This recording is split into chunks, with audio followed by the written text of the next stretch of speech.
Hi everyone, it's the Music Real, Nicola Burton from Music Means Business. Of course, I have the Pushy Boys with me again, Manny, Mark and Michael from Pushworth. A very special guest today, we have John Kirk from Uncanny X-Men. John, how are you? Fantastic, Nikki. Good to see you.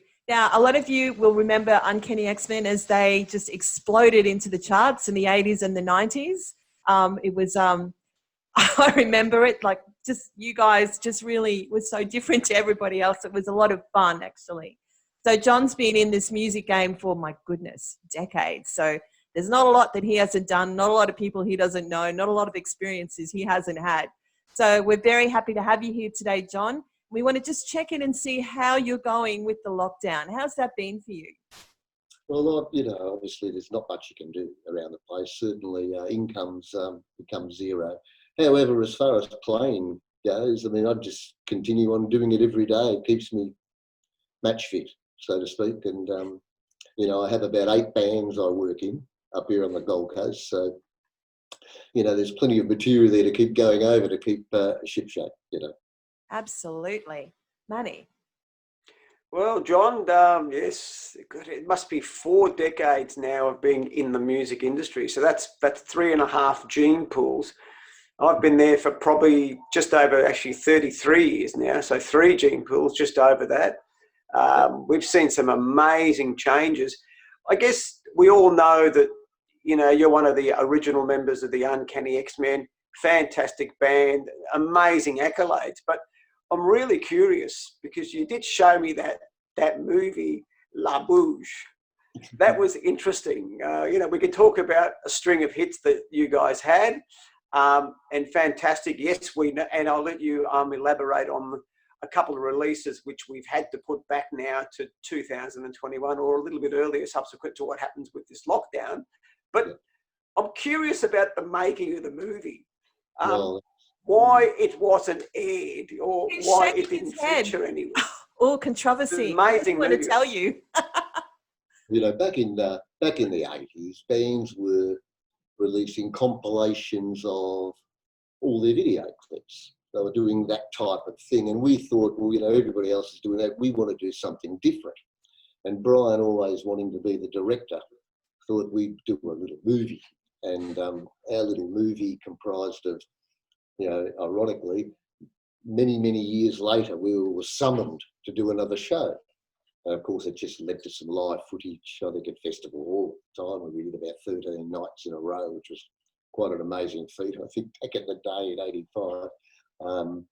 And we put a storyline to it and made out as if we all had different lives, yet we were all summoned to do this, to come back and do this show. And as I say, it ended in the live concert stuff. But we enjoyed certainly trying to act and getting up to some mischief. Unfortunately, back in those days, it was rated, as far as the state classification of whatever it was, department that put an X rating on our movie because it had a couple of boobs and bums in it and some words. And anyway, it got an X rating. So unfortunately, that couldn't be released with an X rating because our audience ranged from 13 years old to teens, I guess. So it never got released. So we had a lot of money at the time to spend. We spent a lot of money on it, but we thoroughly enjoyed doing it, even though it was only for our own pleasure in the end. So somewhere on the dark web, we might find it lurking. I don't think it will actually. But we've certainly got it still, and we can release it any time. It'd probably be like a B-grade porno these days. Sounds like a nice, interesting project. We should talk about this. No, Michael. To you, Michael. Well, I'd personally love to hear more about the movie, but so obviously with what you do in the X-Men and obviously what you do on the Gold Coast, are you finding that it's you're feeling like things are going to be a little bit different, things are going to be better, things are going to stay the same? How are you feeling about the old releasing back into society? It's a real progressive feeling, I guess. You've just got to see the way the country's starting to open up. And I see the Northern Territory are starting this weekend with 175,000 litres of beer being delivered, and pubs are going to reopen. Although I've noticed in a little small print there, you can buy a beer in a pub in the Northern Territory this weekend as long as you have a meal.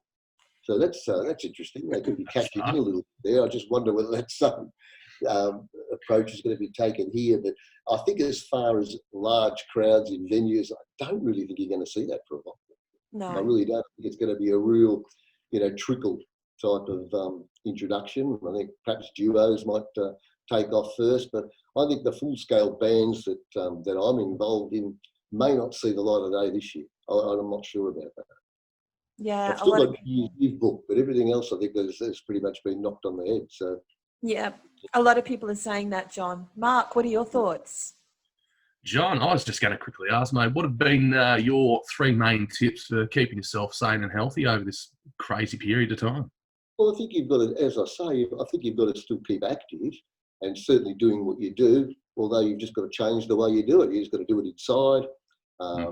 Social distancing is something that's important to me. I certainly don't want to catch the thing. And I went and had my flu shot the other day, and even there they sat me down in the chemist and took the temperature before they did anything else. And it's just, everybody's cautious, and I certainly understand why, and I appreciate that people are doing the right thing, particularly up here in Queensland. So we've done well. We've done well in Queensland. The sooner we get over it, we can obviously, open up the industry again and hopefully get working. But it's good fun watching social media and bands doing this sort of thing on Zoom and playing together. I think it's quite exciting. But it's something I might even do in the meantime, depending on how long it takes to open up. But it's something I'll have a look at with the boys in the X-Men. No, that's great. Look, Uncanny X-Men were one band that just changed the face of Australian music. They influenced so many other artists that were coming through. And, we have just loved watching your journey, John. But I do have the most important question for you. If you could time travel back to December, what message would you give yourself? Time travel back to December last year. That's it. Before all this shit happened, what would you say to yourself that would be different? In relation to what? Well, what was coming?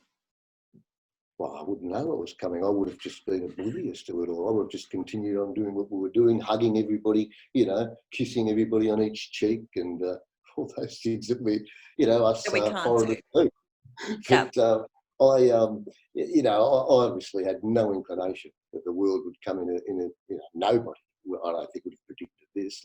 I noticed that listening to the John Law's program, a lot of people ring up with their conspiracy theories about someone that wrote about China releasing a virus back in 1910 or something in some book, and now it's all coming to fruition. I love it all. I think it's fantastic listening to all that. I think now going forward after this event, things will certainly be different, and I'll be doing things a lot different. And I think the whole world will be real. And there's this virus is going to be like a flu. It's going to come and go continually. There's different strains of it, different levels of it, from what I understand. So I think we've now just pretty much like 9/11 changed the world. I think this has now certainly changed the world in every way, shape and form, which may not suit our industry at all. So how we approach that and how we get back on with it is going to be interesting. And I think there's probably smarter people out there than me to work out how to do that well. I've got my fingers crossed that they do it properly and it doesn't kill us. It's going to kill a lot of sporting clubs. It's going to kill a lot of, I guess it's even going to destroy venues, not that there's abundance of them anyway. They seem to be sort of falling by the wayside in preference to pokey machines, although that may change too now, I guess, because you're not going to be side by side on a machine anymore. I wouldn't think in those little pokey rooms. So I don't know, but I just hope that we get out of it and get out of it in a way that we can eliminate this bloody thing and find a vaccine. That's really the way out, the right way out. Right. Well, look, John, as you said, there's going to be a lot of changes, especially in our industry. So we're all keen to see what happens. It's always great to have something new and upgrading to your industry. And I think what's been great for this lockdown, it's given us new ways to connect, new ways to do business, new ways to reimagine the music industry. So look, whatever happens, we're all in this together, and It's been really good to talk to you and hear your perspective today, John. Thank you so much. Thank you so much for the opportunity. Much appreciated, guys. No, that's great. And Thank you, everyone, we'll leave it there and we'll see John. you all later. See you, John. Bye. Awesome. Bye. Guys, yes.